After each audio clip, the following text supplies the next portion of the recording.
और अब खबरें तफसील से। वज़ीर-ए-आज़म नरेंद्र मोदी ने कर्नाटक के कोलार में इंतखाबी जलसे आम से खिताब किया। इस मौके पर उन्होंने कांग्रेस और जेडीएस पर जमकर निशाना साधा। पीएम मोदी ने कहा कि वो यानी कांग्रेस अब मेरा मुआवजा सांप से कर रही है। पीएम ने कहा कि उन्हें मालूम होना चाहिए कि भगवान शिव के गले की शोभा यही सांप है और मेरे लिए कर्नाटक और मुल्क की आवाम भगवान शिव के बराबर है। बेंगलुरु रूरल डिस्ट्रिक्ट चुनाव में कांग्रेस का सबसे बड़ा मुद्दा सांप है। सांप के जहर का है। मेरी तुलना ये लोग सांप से कर रहे हैं और जनता से वोट मांग रहे हैं। लेकिन भाइयों बहनों, सांप तो भगवान शंकर के गले की शोभा है और मेरे लिए देश की जनता ईश्वर का रूप है, शिव का ही स्वरूप है। इसलिए ईश्वर रूपी जनता के गले का सांप होना भी मुझे स्वीकार है। बीजेपी का संकल्प कर्नाटका को भारत का नंबर 1 राज्य बनाने का है। इसलिए कर्नाटका में डबल इंजन की सरकार जरूरी है। जितने दिन यहां बेंगलुरु में कांग्रेस जेडीएस का गठबंधन रहा, कर्नाटका के विकास पर भी ब्रेक लग गया। जब कर्नाटका में डबल इंजन की सरकार बनी, तब यहां के विकास ने नई गति पकड़ी। साथियों, जैसे आपने केंद्र में तेज गति वाला इंजन लगा रखा है, तो कर्नाटका में भी वैसा ही इंजन बने रहना जरूरी है। कांग्रेस का कमजोर और आउटडेटेड इंजन कभी कर्नाटका का विकास नहीं कर सकता। और उधर कांग्रेस की जनरल सेक्रेटरी प्रियंका गांधी ने कर्नाटक के खानापुर में इंतखाबी जलसे आम से खिताब किया। इस मौके पर उन्होंने कर्नाटक की खवातीन से कई बड़े वादे किए। उन्होंने कहा कि अगर कर्नाटक में कांग्रेस इख्तिदार में आती है तो आंगनबाड़ी वर्करों की रकम बढ़ाकर माहाना 15,000 रुपए कर दिया जाएगा। साथ ही आशा वर्करों की माहाना रकम भी बढ़ाकर 8,000 रुपए कर दिया जाएगा। वहीं प्रियंका गांधी बीजेपी हुकूमत पर उन्होंने हल्ला बोला। उन्होंने कहा कि यहां लूट की और झूठ की सरकार है। बीजेपी सरकार ने यहां की जनता को लूटा है। 4 साल पहले कहा, 4 साल के लिए बीजेपी की यहां पे सरकार थी, बीजेपी की सरकार ने कुछ नहीं किया। अब चुनाव आ रहा है, फिर से वही बातें शुरू। तो इनके नेता, इनकी पार्टी एक ऐसी पार्टी है जो चुनाव के समय आपके सामने आके अच्छे अच्छे बड़े वादे करते हैं, बड़ी बड़ी बातें करते हैं, लेकिन इनको शुरू से मालूम है कि वो वादे कभी पूरे नहीं करना चाहते, कभी करेंगे ही नहीं। दूसरी तरफ कांग्रेस है। राजस्थान में हमारी सरकार ने किसानों के कर्ज माफ किए। छत्तीसगढ़ में 18 लाख किसानों के कर्ज माफ हुए हैं। राजस्थान में पुरानी पेंशन की स्कीम का वादा था, उसको लागू किया। छत्तीसगढ़ में लागू कर रहे हैं। हिमाचल प्रदेश में वादा किया, वहां पे भी शुरू कर रहे हैं। जहां जहां हमारी सरकारें हैं, हमने जो वादे किए उनको पूरे किया, और जिनको पूरा नहीं कर पा रहे थे उनका पूरा प्रयास किया ताकि आगे जाकर हम उन्हें पूरा कर पाएंगे। और वज़ीर आज़म नरेंद्र मोदी की मन की बात प्रोग्राम की 100वीं किस्त आज नशर की गई। हर महीने के आखिरी इतवार को नशर होने वाले इस प्रोग्राम को बहुत पसंद किया जाता है। इस तारीखी एपिसोड को यादगार बनाने के लिए इसे मुख्तलिफ मकामात पर बराह रास्त दिखाया गया। मुल्क में और करोड़ों लोगों ने इसे लाइव सुना। इस मौके पर पीएम मोदी ने कहा कि यह सफ़र मेरे लिए तारीखी और आध्यात्म से भरा रहा है, तो लोगों के लिए ये प्रोग्राम एक त्यौहार की तरह रहा। 100वें एपिसोड की नशरियात को कई वज़रा ने मुख्तलिफ मकामात पर सुना और देखा। वज़ीर दाखिला अमित शाह ने मुंबई में, मरकजी वज़ीर निर्मला सीतारमण, ज्योतिरादित्य सिंधिया ने दिल्ली में मन की बात प्रोग्राम को सुना। संदेश मिले हैं। कई बार यकीन नहीं होता कि मन की बात को इतने महीने और इतने साल गुजर गए। हर एपिसोड अपने आप में खास रहा। हर बार नए उदाहरणों की नवीनता, हर बार देशवासियों की नई सफलताओं का विस्तार। मन की बात में पूरे देश के कोने कोने से लोग जुड़े, हर आयु वर्ग के लोग जुड़े। बेटी बचाओ बेटी पढ़ाओ की बात हो, स्वच्छ भारत आंदोलन हो, खादी के प्रति प्रेम हो या प्रकृति की बात, आजादी का अमृत महोत्सव हो या फिर अमृत सरोवर की बात। मन की बात जिस विषय से जुड़ा वो जन आंदोलन बन गया और आप लोगों ने बना दिया। जब मैंने तत्कालीन अमेरिकी राष्ट्रपति बराक ओबामा के साथ साझा मन की बात की थी तो इसकी चर्चा पूरे विश्व में हुई थी। साथियों, मन की बात मेरे लिए तो दूसरों के गुणों की पूजा करने की तरह ही रहा है। जनभाव, कोटि कोटि जनों के साथ मेरे भाव विश्व का अटूट अंग बन गया। हर महीने मैं देश के लोगों के हजारों संदेशों को पढ़ता हूं। हर महीने में देशवासियों के एक से एक अद्भुत स्वरूप के दर्शन करता हूं। मैं देशवासियों के तप त्याग की पराकाष्ठा को देखता हूं, महसूस करता हूं। मुझे लगता ही नहीं है कि मैं आपसे थोड़ा भी दूर हूं। मेरे लिए मन की बात ये एक कार्यक्रम नहीं है, मेरे लिए एक आस्था, पूजा, व्रत है। जैसे लोग ईश्वर की पूजा करने जाते हैं तो प्रसाद की थाल लाते हैं, मेरे लिए मन की बात ईश्वर रूपी जनता जनार्दन के चरणों में प्रसाद की थाल की तरह है। मन की बात मेरे मन की आध्यात्मिक यात्रा बन गया है। मन की बात स्व से समष्टि की यात्रा है। मन की बात अहम से वयम की यात्रा है। यह तो मैं नहीं तू ही इसकी संस्कार साधना है। पॉजिटिविटी है मन की बात की स्पिरिट और करंट। सो मैं बहुत ही आई एम वेरी इम्पैक्टेड, प्रभावित हूं मैं और आज बहुत ही हम्बल फील कर रही हूं। ऐसे प्रधान सेवक हमारे देश के लिए 2020 का कोविड का कठिन काल में और उसके बाद में यूक्रेन रशिया के काल में जो प्रॉब्लम हो रही है, उन सभी इस संकट के दौरान भी प्रधानमंत्री जी हमारे देश का नेतृत्व कर रहे हैं। हम सब उनके नेतृत्व के कारण आज सुरक्षित है और भारत दुनिया में सबसे फास्टेस्ट, तेजी से चलने वाले इकोनॉमी है। If they listen to 100 episodes, they'll know what he's spoken about. He's brought out the goodness in the Indian citizens. He's tried to bring prominence and recognition to them. So he talks about everything. Now, if Congress is obsessed about talking about agenda that the family, first family of Congress sets up, it's up to them.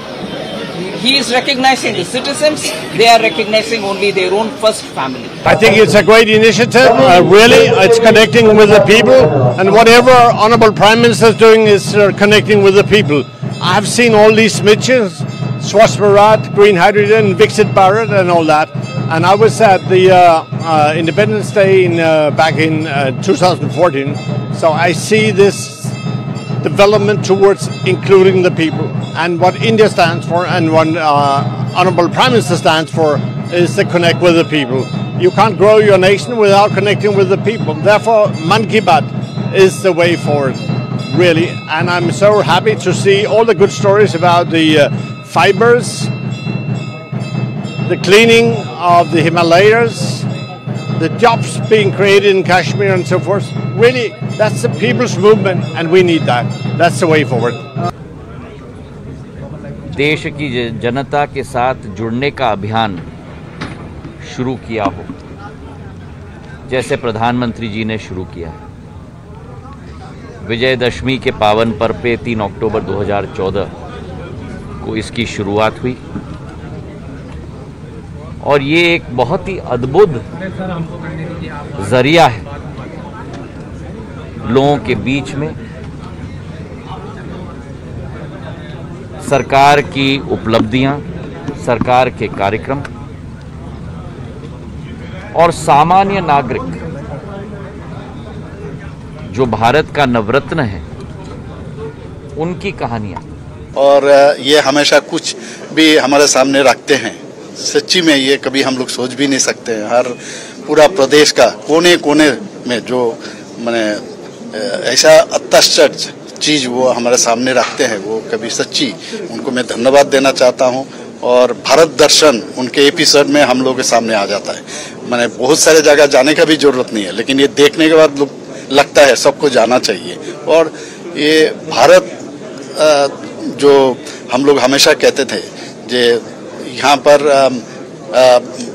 पूरा world में भारत एक स्थान पर है, तो ये स्थान अभी धीरे धीरे इस ऊंचाई पर पहुंच गया है कि पूरा दुनिया में अभी प्रथम। और मन की बात प्रोग्राम में पीएम मोदी अक्सर और बेशतर जम्मू कश्मीर का जिक्र करते हैं, जो इस बात का गमाज है कि वो जम्मू कश्मीर से कितना लगाव रखते हैं। वज़ीर आज़म ने जम्मू कश्मीर के मंजूर अहमद को मुबारकबाद दी है, जो पेंसिल स्लेट बनाने का काम करते हैं, और उनके साथ होने वाली गुफ्तगू को उन्होंने साझा भी किया। बात में जम्मू कश्मीर की पेंसिल स्लेट्स के बारे में बताते हुए मंजूर अहमद जी का जिक्र हुआ था। मंजूर जी, कैसे हैं आप? थैंक यू सर, बड़े अच्छे से है सर। मन की बात के इस 100वें एपिसोड में आपसे बात करके मुझे बहुत अच्छा लग रहा है। Thank you sir. अच्छा, ये पेंसिल स्लेट्स वाला काम कैसा चल रहा है? बहुत अच्छे से चल रहे हैं सर, बहुत अच्छे से। जब से सर आपने हमारी बात मन की बात में कही सर, तब से बहुत काम बढ़ गया सर, और दूसरों को भी रोजगार यहाँ बहुत बड़ा है इस काम में। कितने लोगों को अब रोजगार मिलता होगा? अभी मेरे पास 200 प्लस है। अरे वाह मुझे बहुत खुशी हुई। जी सर, जी सर। अभी 1-2 महीने में अभी मैं इसको एक्सपांड कर रहा हूँ कि और 200 लोगों को रोजगार बढ़ जाएगा सर। वाह वाह वाह। देखिए मंजूर जी सर, मुझे बराबर याद है, और उस दिन आपने मुझे कहा था कि एक ऐसा काम है जिसकी न कोई पहचान है, न स्वयं की पहचान है, और आपको बड़ी पीड़ा भी थी, और इस वजह से आपको काफी बड़ी मुश्किलें होती थी, वो भी आप कह रहे थे। लेकिन अब तो पहचान भी बन गई और 200 से ज्यादा लोगों को रोजगार दे रहे हैं। जी सर, जी सर। और नया एक्सपांशन करके और 200 लोगों को रोजगार दे रहे हैं। ये तो बहुत खुशी की खबर दी आपने। और वहीं 100वें मन की बात प्रोग्राम के सुनने के लिए बॉलीवुड के सितारे मुंबई में इकट्ठा हुए। नशरियात सुनने के बाद बॉलीवुड अदाकारों ने कुछ इस तरह से अपने ख्यालात का इजहार किया। कुछ कह रहे हैं, और जो जनता के लिए जो वक्त निकाल रहे हैं, उनको वो वक्त दे रहे हैं, उनकी जो समस्याएं हैं वो समझने की कोशिश कर रहे हैं, विच इज़ अमेजिंग। और ऐसे ऐसे लोगों को वो रीच कर रहे हैं जहाँ छोटे छोटे शहरों में, छोटे छोटे गाँव में इतने सारे लोग इतना अच्छा काम कर रहे हैं जिनका लोगों को पता नहीं होता है। तो ऐसे लोगों को वो लोगों के सामने ला रहे हैं, उनकी जो हीरोइज्म है वो लोगों तक ला रहे हैं, और नॉट ओनली हमारे देश में लेकिन इवन ग्लोबली उनकी पहचान बन रही है, विच इज़ अमेजिंग। एक इंस्पिरेशन महसूस हुई कि एक व्यक्ति, एक लीडर अगर वो सही मार्गदर्शन दिखाए हम सभी को और हमारी जनता को, तो क्या कुछ नहीं हो सकता है। और आज के एपिसोड में खास करके जब मोदी जी बोल रहे थे कि उन्होंने किस तरह से लोगों की हेल्प की है, अगर हम देखें कि सबसे इम्पोर्टेंट चीज़ है कि लोगों को लगता है कि मन की बात यानी कि प्रधानमंत्री जी अपनी बात रख रहे हैं, बट ऐसा नहीं है। वो लोगों की मन की बात भी सुन रहे हैं, और सिर्फ सुन ही नहीं रहे हैं। हमने कितने एग्जाम्पल्स देखे कि कितने ऐसे स्टार्टअप बिजनेस थे। मुझे ऐसा लगता है कि कम्युनिकेशन का इससे बेटर कोई फॉर्मेट हो नहीं सकता। जैसे जैसे आप आगे जाते हैं लोगों के साथ कनेक्शन कम हो जाता है, और इतना अच्छा लगा सुन के दैट मोदी जी को लोगों के साथ कनेक्टेड रहना था। I think that's the sign of a great leader. जो भी हिस्टोरिकली सबसे ग्रेटेस्ट लीडर्स, सबसे पॉपुलर लीडर्स रहे हैं, चाहे वो किंग्स हों, चाहे वो प्राइम मिनिस्टर्स हों, वो हमेशा लोगों के साथ कनेक्टेड रहे। खूबसूरत, इतना अमेजिंग शो था, और प्राइम मिनिस्टर जी की जो आवाज है इतनी प्रभावित है कि दिल खुश हो गया। आपके जीवन में कुछ जिस तरह से आप सुनते आ रहे हैं लगभग सवा क्या कुछ इम्पैक्ट लग रहा है आपके जीवन में कुछ? मुझे लगता है कि अभी मुझे और लोगों को एम्प्लॉय करना चाहिए, क्योंकि एम्प्लॉयमेंट एंड एजुकेशन पे इतना जोर डाला है। अपने आप में एक अलौकिक चीज है कि अपने देश के प्रधानमंत्री जी हर एक जो इंसान भारत में कोई भी अच्छा काम कर रहे हैं तो उसकी खबर रखते हैं और उनसे संपर्क करते हैं। ये एक पर्सनल टच जो है, मुझे नहीं लगता कि और किसी भी राष्ट्र में ऐसा होता होगा। तो बहुत गर्व है मुझे इस बात पे। देखिए, सबसे बड़ी चीज तो ये है कि ये 100 अंक दिखने में बड़ा साधारण लगता है, लेकिन ये असाधारण उपलब्धि है। ये एक माइलस्टोन है, मील का पत्थर है। मन की बात का 100 एपिसोड होना ये सिर्फ मेरे लिए नहीं बल्कि हर देशवासी के लिए गर्व और गौरव का क्षण है, क्योंकि हमारे प्रधानमंत्री जी अपने मौलिक विचारों और मौलिक तरीकों की वजह से सारी दुनिया में जाने जाते हैं। तो कितना मौलिक विचार है कि हम देश में इस तरह से जुड़े, लोगों के बारे में बात करें, लोगों की उपलब्धियों के बारे में बात करें और प्रेरणा दें। तो मैं समझता हूँ वो हमारे लिए सिर्फ एक लीडर नेतृत्व ही नहीं है, बल्कि हम सबके एक जो घर में एक बुजुर्ग होता है, एक फादर फिगर होता है, उस तरह से है। तो ये हमारे लिए बड़ी खुशी की बात है, हमारे प्रधानमंत्री ने ये रास्ता चुना और हम सभी को इस तरह से। ब्रेक के बाद एक बार फिर आपका स्वागत है। पंजाब के शहर लुधियाना में इतवार की सुबह गैस लीकेज के बायस 11 अफराद की मौत हो गई। जान बहक होने वालों में 5 खवातीन, 4 मर्द और 2 बच्चे शामिल हैं। यह हादसा शहर के गयासपुरा इंडस्ट्रियल एरिया में सुबह 7 बजे पेश आया। लुधियाना की एसडीएम स्वाति ने बताया कि गैस लीकेज से 12 अफराद बेहोश हुए थे। इलाके के रुकन असेंबली ने कहा कि इमारत में बुल्क और काफी बौखलाहट थी। जो सुबह यहां आता गया वो बेहोश होता गया। जिला इंतजामिया ने इमारत के आसपास 1 किलोमीटर के इलाके को सील कर दिया था। केमिकल वगैरह ऐसे जैसे डिस्पोज ऑफ करते हैं, इंडस्ट्रियल वेस्ट करते हैं, वो इनिशियल अभी तक बताया, पूरी तो तफ्तीश के बाद बताया जाएगा। वो इनिशियल ये बताया गया किसी ने केमिकल बेस समझी से किसी सीवर में शायद डिस्पोज ऑफ किया है और सीवर की गैसेस से मिलके कोई ऐसी गैस निकली है तो वो उसने इम्पेक्ट किया है। उनके 2 बातें कर रहे हैं। एक, वो हॉस्पिटल के प्रॉपर बोर्ड बना के उनका पोस्टमार्टम हो रहा है, उनके ब्लड सैंपल्स और वो उसका भी काम कर रहे हैं। अब इस एरिए में कंपैरेटिवली जो स्मेल थी काफ़ी कम हो गई है। अब हम एहतियात बरत रहे हैं। आगे बढ़ते WFI के सदर ब्रजभूषण सिंह ने खातून पहलवानों के जरिए लगाए गए तमाम इल्जामात को खारिज कर दिया है। साथ ही उन्होंने कहा है कि पहलवानों का एहतजाज सियासी है। ब्रजभूषण सिंह ने कहा कि पहलवान कांग्रेस और अपोजिशन पार्टियों का खिलौना बन गए हैं। देखिए, हरियाणा के 90% खिलाड़ी और गार्जियन भारतीय कुश्ती संघ के ऊपर भरोसा करते हैं और विश्वास करते हैं। ये एक चंद परिवार है, जैसे एक चंद परिवार है और जितनी लड़कियां निकल करके आई हैं आरोप लगाने वाली, वो एक ही अखाड़े की हैं, एक ही अखाड़े की हैं। और कल बजरंग पूनिया ने सवाल किया था कि हमको कैसे पता चला कि वो एक ही अखाड़े के हैं, क्योंकि हमको नहीं, सारी दुनिया को पता है। महादेव रेसलिंग एकेडमी की ही सारी लड़कियां हैं और जिस एकेडमी के कर्ता धर्ता संरक्षक दाता सब कुछ जो है दीपेंद्र हुड्डा है। देखिए, इंसाफ जंतर मंतर से नहीं मिलता है। इंसाफ मांग लेना है तो आपको पुलिस में जाना पड़ेगा, आपको जो है कोर्ट में जाना पड़ेगा। आज तक ये गए नहीं, गाली पर गाली दे रहे हैं, अब कोर्ट पर गए हैं और कोर्ट जो करेगा उस फैसले को हम लोग मानेंगे।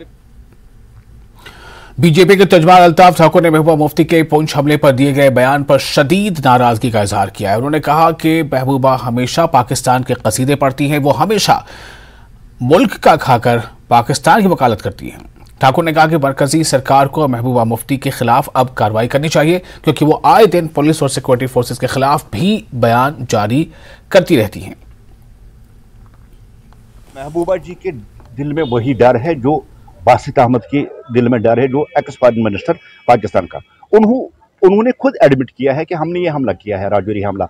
और अब महबूबा जी को वही डर सता रहा है, जिस तरह से बासित साहब ने कहा कि अब एक और सर्जिकल स्ट्राइक होने जा रही है, हिंदुस्तान हम पे एक और सर्जिकल। इसलिए महबूबा जी के दिल में जो पाकिस्तान का प्रेम है, महबूबा जो पाकिस्तान की हमेशा तारीफें करती है, अब उनके दिल में डर है कहीं पाकिस्तान पे फिर हिंदुस्तान एक बार सर्जिकल करके उन आतंकवादियों का खात्मा न करे जिन आतंकवादियों की सपोर्ट हमेशा महबूबा जी लेती रही है।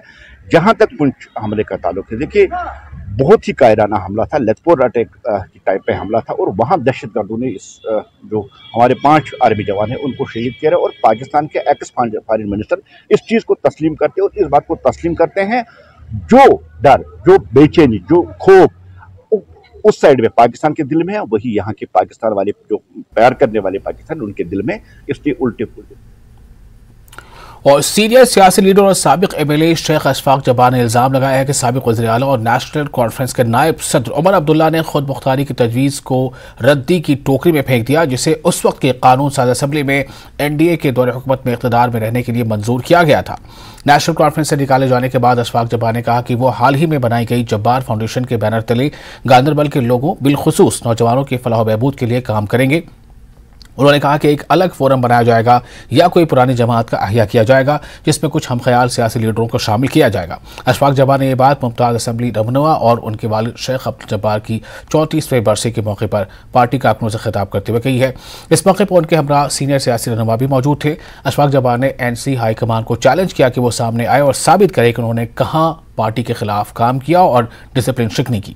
उन्होंने मजीद कहा कि नेशनल कॉन्फ्रेंस में कुछ ऐसे चेहरे भी हैं जिन्होंने पार्टी की कमान संभाली है और पार्टी को निचली सतह पर नुकसान पहुंचाया। अशफाक जब्बार ने एलजी इंतजामिया से अपील की कि वो जिले के मुख्तलिफ इलाकों के इस्लामी स्कॉलर्स और नौजवानों को जो मामूली इल्जामात के तहत जेलों में बंद हैं उन्हें रिहा करें।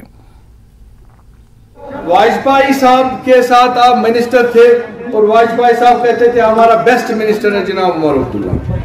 तब बीजेपी अच्छी थी, आज बुरी हो गई। हम दोस्त ठीक, आज खराब।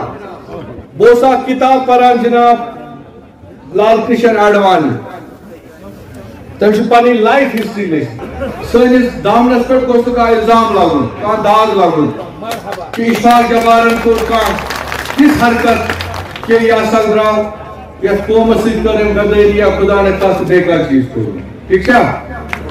और तस्मज करो इंशाअल्लाह रहमान वालिया लोग यमन में रब्त वनस यम बाकियन जमातन मन सफोकेशन फील करान, ये मेनी पे विक्टम और तिमन कत कर शायद करो पुन इंडिपेंडेंट फोरम जल्दी खड़ा या कह चीज करो नो रिवाइव सह पकन ब्रोट और तम सारी चीजों ब्रोट इन करो सारी कत क्या टाइम दोही गई मामला। और इसके साथ ही देश प्रदेश में फिलहाल इतना है, लेकिन न्यूज़ 18 जे के लिए इस पर लगातार बड़ी और अहम खबरों का सिलसिला जारी है।